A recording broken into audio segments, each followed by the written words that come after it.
Hello friends, welcome to my YouTube channel Sinha Study Circle. I am Sanjay Sinha, your English guide. हम लोग अभी non finite verbs पढ़ रहे थे। हम लोगों ने नॉन फिनाइट वर्ब्स के अलग अलग रूपों को पढ़ा। तो हम लोगों ने इन्फिनिटिव पढ़ा, हम लोगों ने जिरंड पढ़ा, हम लोगों ने पार्टिसिपल पढ़ा। उस डिटेल्स में हम लोगों ने सारा रूल देखा। आज हम लोग देखेंगे कि इस पे बेस्ड डिफरेंट कॉम्पिटिटिव एग्जामिनेशंस में किस तरह के क्वेश्चन पूछे जाते हैं। आइए देखते हैं हम लोग। First question SSC graduate level examination 2019 में आया था। अब आप देखें, as the party was going on, कि the party was going on, ये ठीक, ये भाग करेक्ट है। We noticed mister Sen fall. आपको याद होगा कि notice, watch, behold, see, hear इत्यादि शब्दों के साथ इन्फिनिटिव विदाउट टू लगता है। We noticed mister Sen fall, तो इन्फिनिटिव विदाउट टू ठीक है।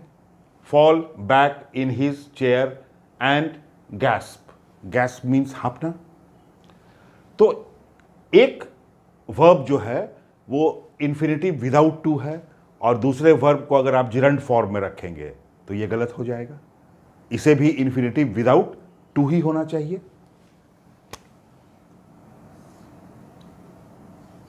तो ये क्या हो जाएगा? Gasp. He watched the waves come and going हम नहीं लिख सकते हैं। We watched the waves come and go। अब आप दूसरा देखिए, Being a rainy day, they decided to stay at home। कि चूंकि रेनी डे था इसलिए उन लोगों ने निर्णय किया कि हम लोग घर में रहेंगे एंड प्रॉब्लम पर फर्दर काम करेंगे। ये भी एसएससी सीजीएल 2019 का ही क्वेश्चन है। अब आप लोगों को याद होगा कि हम लोगों ने अनअटैच्ड पार्टिसिपल का दोष देखा था कि अगर दोनों भाग का सब्जेक्ट अलग अलग हो तो हम लोग क्या करते थे, याद कीजिए आप। अब इस सेंटेंस को अगर आप देखें तो being a rainy day they decided to stay at home, तो उन्होंने डिसाइड किया घर में रहने का। तो क्या वे ही रेनी डे थे? नहीं। तो ये सेंटेंस मूल रूप में क्या रहा होगा कि it was a rainy day, full stop, they decided to stay at home. तो दोनों भाग का सब्जेक्ट अलग अलग है, इसलिए इसके सब्जेक्ट को इसके पहले रखना पड़ेगा। तो हम लोग क्या लिखेंगे? It being a rainy day, they decided to stay at home and work further on the problem. अब तीसरा एरर देखिए, यह भी बीइंग से ही शुरू हो रहा है कि being a well known physicist. Well known means प्रसिद्ध, चूंकि वह प्रसिद्ध फिजिसिस्ट था। He was invited to deliver a lecture on laser technology। तो अब इस सेंटेंस को अगर आप ब्रेक करके देखें तो यह सेंटेंस मूल रूप में क्या रहा होगा कि he was a well known physicist, full stop, he was invited to deliver a lecture on laser technology। तो दोनों भाग का सब्जेक्ट एक ही है, इसलिए आप सीधे वर्ब टू बी वॉज को बीइंग में बदल देते हैं। यहां पर उसके सब्जेक्ट को रखने की कोई जरूरत नहीं है। तो being a well known physicist, he was invited to deliver, to plus V1 a lecture on laser technology. इसका मतलब ये सेंटेंस क्या है हमारा? नो एरर है, इसमें कोई गलती नहीं है। ये क्वेश्चन आपको IBPS बैंकिंग एग्जामिनेशन 2020 में पूछा गया था। अब आप एक अगला क्वेश्चन देखिए। The progress of the south west monsoon. Is, तो प्रोग्रेस सिंगुलर है इसलिए इज भी ठीक है। Is relatively slow as it is not getting a favourable system for move forward. अब आपको याद होगा कि कोई प्रीपोजिशन हो और प्रीपोजिशन के बाद कोई वर्ब आता हो। प्रीपोजिशन के बाद अगर नाउन आता है तो नाउन बहुत ही इजीली ऑब्जेक्ट बन जाता है, लेकिन अगर किसी प्रीपोजिशन के बाद कोई वर्ब आ जाता है तो आप क्या करते हैं कि वर्ब को आईएनजी फॉर्म में बदलते हैं, अर्थात वर्ब को जिरंड बनाते हैं आप। तो फॉर मूव नहीं होगा, फॉर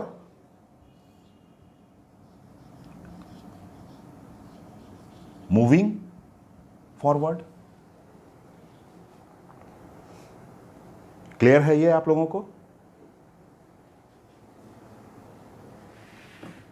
अगला हम लोग देखें, FATF किसी संस्था का नाम होगा। Strongly urges Pakistan to swiftly complete its action plan by October 2019 to stop terror funding in the country. कि आतंकवादियों को फंडिंग करने को अक्टूबर 2019 तक रोके। अब आप देखिए कि FATF स्ट्रांगली अर्जेस, ये तो ठीक है। पाकिस्तान टू स्विफ्टली कंप्लीट, अब टू कंप्लीट के बीच में आपने स्विफ्टली डाल दिया। हम लोगों ने स्प्लिट इंफिनिटिव का दोष पढ़ा था कि टू और V1 के बीच में कोई शब्द डालने से इंफिनिटिव ब्रेक कर जाता है या स्प्लिट कर जाता है। तो 2 + V1 के बीच में कोई शब्द नहीं डालना चाहिए। तो हमारा एरर यहां पर हो जाएगा कि टू स्विफ्टली कंप्लीट हम नहीं लिखेंगे, हमें लिखना चाहिए था कि FATF strongly urges Pakistan to complete its action plan swiftly. तो अगर इस स्विफ्टली को आप यहां पे शिफ्ट कर दें तो 2 + V1 बरकरार रह जाएगा। तो स्प्लिट इंफिनिटिव के दोष से हम बच जाएंगे। अब आप एक अगला सेंटेंस देखिए, we have taken on the responsibility of arranging. तो we have taken the responsibility of arranging. अब ऑफ प्रीपोजिशन है तो प्रीपोजिशन के बाद हम जिरंड फॉर्म लेते हैं वर्ब का। अरेंज माने व्यवस्था करना, तो वर्ब है तो हमने अरेंजिंग लिखा।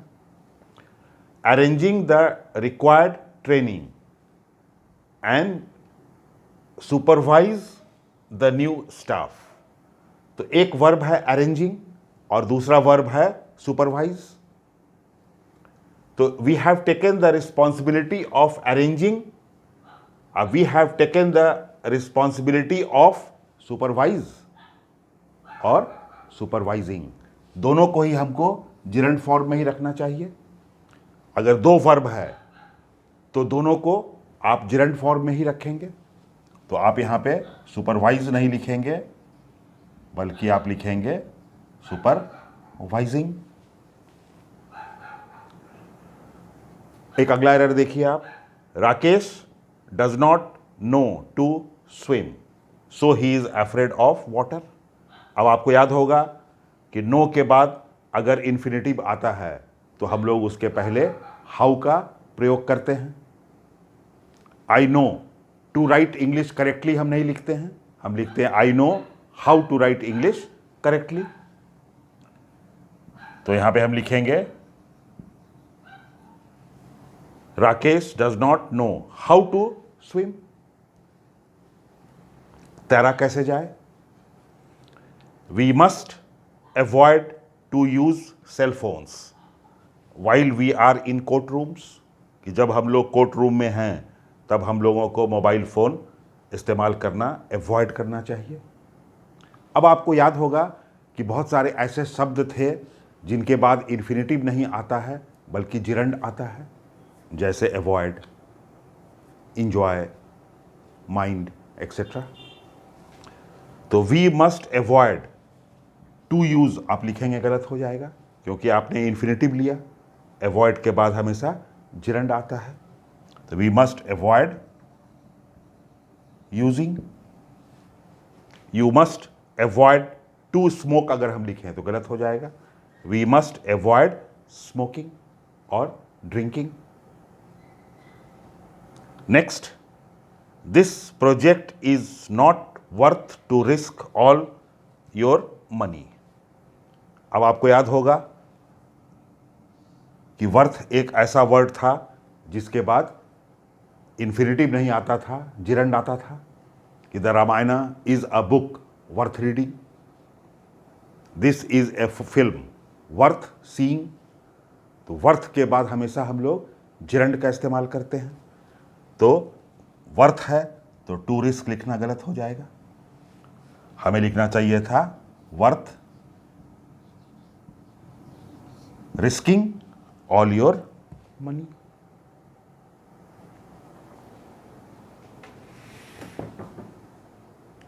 अगला सेंटेंस आप देखिए, काफी बड़ा सा सेंटेंस लग रहा है और ये question IBPS bank clerical mains 2016 में पूछा गया है। लेकिन मैंने अक्सर यह देखा है कि क्वेश्चन जितना बड़ा देखने में लगता है उसका एरर उतना ही छोटा होता है। अक्सर बच्चे सेंटेंस के लेंथ को देखकर घबरा जाते हैं, उन्हें लगता है कि यह बहुत ही भारी क्वेश्चन होगा और इसमें कोई बहुत बड़ा सा एरर होगा। लेकिन जनरली बड़े बड़े सेंटेंसों में बहुत माइनर एरर्स होता है। जैसे इस सेंटेंस को आप देखिए, देखने में बहुत ही बड़ा सेंटेंस लग रहा है ये, कि एट्रीब्यूटिंग राइज। अब बहुत सारे ऐसे वर्ड होते हैं जैसे कंसीडरिंग, रिगार्डिंग, जिसमें अनअटैच्ड पार्टिसिपल का कोई दोष नहीं होता है। तो attributing rise in inflation, partly for with holding, for है तो जिरंड का इस्तेमाल भी ठीक है, for with holding of food stocks by traders, by preposition है, उसके बाद ट्रेडर्स नाउन है, इसलिए जिरंड की कोई समस्या है नहीं यहाँ पर। The minister said that he was, अब द मिनिस्टर सेड है पास्ट टेंस, तो आगे भी पास्ट टेंस मेंटेन हो रहा है। Said that he was committed to easing this supply side bottleneck, bottleneck means problem. अब देखिए टू ईजिंग लिखा गया है, आप जानते हैं कि 2 + V1 होता है। ये तो इन्फिनेटिव का सबसे बेसिक स्ट्रक्चर है कि इन्फिनेटिव इज 2 + V1। तो जैसे ही 2 के बाद आपने V4 लिखा, ये गलत हो जाएगा। तो यहां पर क्या हो जाएगा, 2 इज। तो देखा आपने कि सेंटेंस कितना बड़ा था लेकिन एरर कितना सिंपल था। अगला सेंटेंस भी आप देखिए, ये भी सेंटेंस देखने में बड़ा लग रहा है, IBPS PT एग्ज़ाम 2016 में पूछा गया है, लेकिन बहुत ही माइनर सा एरर है इसमें। After having working for 5 years, अब आपको याद होगा कि परफेक्ट पार्टिसिपल का स्ट्रक्चर क्या होता है, having plus V3। Having going हम नहीं लिखते हैं, having gone, having played, having eaten. तो हैविंग वर्किंग अगर आप लिखेंगे गलत हो जाएगा, आपको V3 चाहिए था। तो हैविंग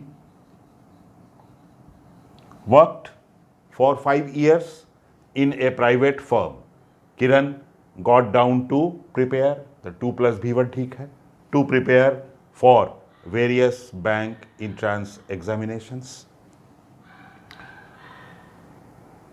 तो क्वेश्चन बड़ा हो उससे घबराना नहीं है ना, उसको ठीक से पढ़ना है। आपको एक बहुत ही छोटा सा एरर मिलेगा जिसको आप बहुत ही आसानी से सॉल्व कर दे सकते हैं। अब अगला क्वेश्चन आप देखिए, due to me being an unknown face I was refused admittance. अब आपको याद होगा कि बीइंग जिरंड है और जिरंड के बाद हम लोग क्या इस्तेमाल करते हैं, पजेसिव एडजेक्टिव। तो मी क्या है? ऑब्जेक्टिव केस है, हमें पजेसिव एडजेक्टिव चाहिए, तो मी का पजेसिव एडजेक्टिव क्या होता है? माई। ये कोई प्रोनाउन आ रहा है तो वो अपने पजेसिव एडजेक्टिव फॉर्म में रहेगा, कोई नाउन रहता है तो वो अपने पजेसिव केस में होता है।